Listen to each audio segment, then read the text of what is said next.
Welcome to Life Confusions TV. Try to relax and feel the story. The moment I realized my boyfriend was cheating on me was the exact moment I decided to ruin the biggest deal of his career. Not with yelling, not with drama, with paperwork. And by the end of that week, the $250,000 contract he thought was his belonged to me. My name is Emily, and until a year ago, I thought I had my life completely figured out. I was 29, living in Chicago, working as a marketing strategist for a fast-growing tech company. The job was demanding, but I was good at it. Really good. And for 4 years, I had been dating my coworker. His name was Daniel. At first, everything felt perfect. We met during a late project at the office. It was one of those exhausting weeks where everyone stayed until midnight trying to finish a campaign for a huge client. Daniel was funny, confident, the kind of guy who made stressful nights feel lighter. We started grabbing coffee together during breaks, then dinners, then weekends. Before long, we were inseparable.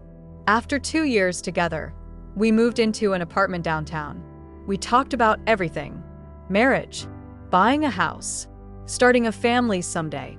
I genuinely believed we were building a future together. But there was something important about our relationship. We worked in the same department, and in our company, landing a big client could change everything. Promotions, bonuses, reputation. And that's where the $250,000 deal came in. Our company had been trying to sign a contract with a major retail chain for months. If we landed it, it would become the largest marketing project our department had ever handled. And Daniel wanted it badly, really badly. He kept saying this deal would make his career. What most people in the office didn't know was that I was the one doing most of the strategy work. I built the proposal. I designed the campaign ideas. I even spent weeks researching the client's audience and sales data. Daniel handled the presentations. He loved being the face of things. At the time, I didn't mind. We were a team, or at least, I thought we were. One evening about 3 weeks before the contract meeting, Daniel came home excited. "Emily," he said, dropping his laptop bag on the couch, "this deal is basically ours." I smiled. "That's amazing." "If we land it," he continued, "the bonus alone could be $30,000 each." I laughed. "We could finally take that trip to Italy you keep talking about." He kissed my forehead. "Exactly." And that night, I went back to my laptop and kept working on the proposal, because I wanted us to win. I wanted us to succeed together. What I didn't know was that Daniel had already started planning a future, just not with me. 2 weeks before the final presentation, something strange started happening. Daniel began staying late at the office. At first, I didn't question it. We were preparing the biggest pitch of the year. Everyone was working overtime, but then the excuses started getting odd. One night, he texted me, "Working with Lisa on some last-minute changes." Lisa, our department director. She was the one who would ultimately approve the deal. Lisa was in her late 30s, smart, confident, and extremely respected in the company. She had also been Daniel's mentor since he joined the firm. I didn't think much of it, until the late nights kept happening. 3 nights in a row, then 4, then 5. One evening I decided to stop by the office with dinner. Just a simple surprise. I picked up Thai food from Daniel's favorite place and drove downtown. When I reached our office floor, the lights were mostly off. Only a few desks were lit, but Lisa's office door was closed, and the lights inside were on. I walked closer. That's when I heard laughter, Daniel's voice, and Lisa's. For a moment I hesitated. Then I knocked gently. Silence. Then footsteps. Lisa opened the door. She looked surprised. "Oh, Emily." Daniel stood behind her. His expression was frozen. I held up the food. "I brought dinner." Lisa smiled quickly. "That's sweet, but we're almost done here." Daniel stepped forward. "Yeah, we were just reviewing numbers." The room felt strange, tense, but I pushed the feeling aside. "Okay," I said. "I'll leave this for you guys." When I got home that night, Daniel came back around midnight. He acted normal. Too normal. I asked casually, "How late were you working?" just finishing the proposal. He kissed my cheek and went to shower. But something about the way he avoided eye contact made my stomach twist. Still, I told myself I was overthinking. Until 3 days later. That was the night everything fell apart. It was a Thursday. Daniel had left his laptop open on the kitchen table when he went to take a call on the balcony. Normally, I never touched his computer, but a message notification popped up on the screen. From Lisa. At first, I wasn't even trying to snoop, but the preview appeared right in front of me, and I saw the words. Last night was amazing. My chest tightened. My hands felt cold. Slowly, I opened the message. The conversation was long, weeks long, flirty messages, private jokes, photos, and then one message that made everything painfully clear. Daniel had written, "Once we close the $250,000 deal, I'll finally be in position for the promotion. Then I can leave Emily without everything blowing up." Lisa replied, "She'll never know. Just wait until the contract is signed." For a moment, I couldn't breathe. 4 years together. 4 years of memories. And they were planning to use me until the deal was done.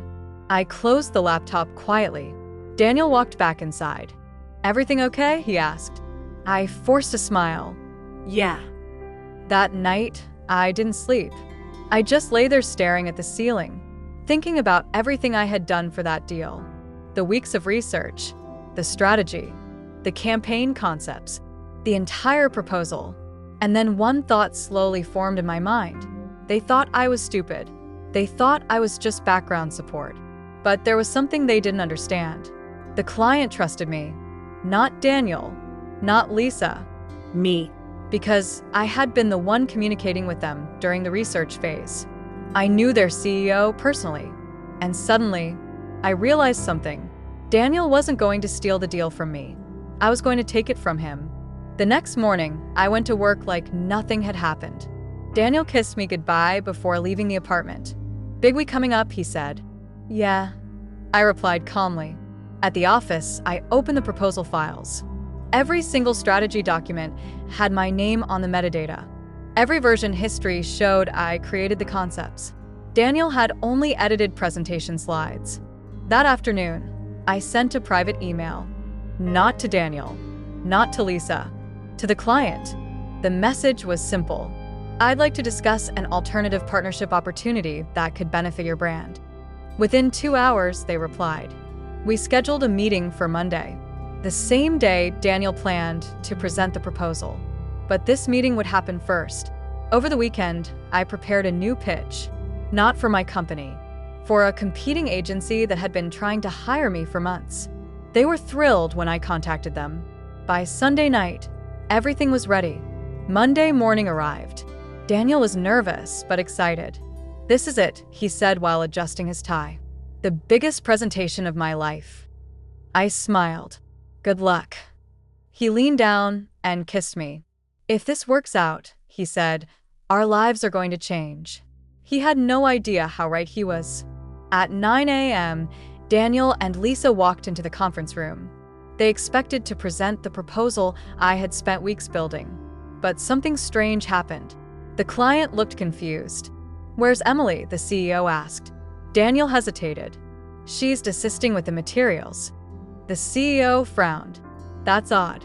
She's the one we scheduled a meeting with earlier today." Daniel blinked. "What meeting?" The door opened, and I walked in. But I wasn't alone. 2 executives from the competing agency followed behind me. I placed a folder on the table.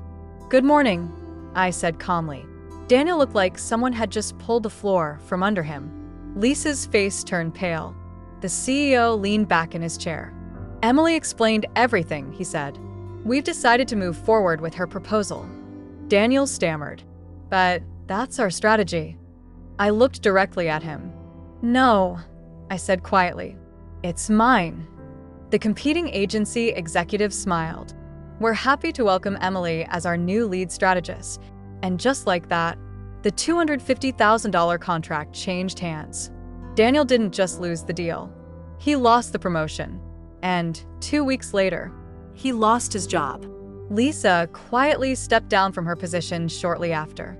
As for me, That deal became the biggest project of my career.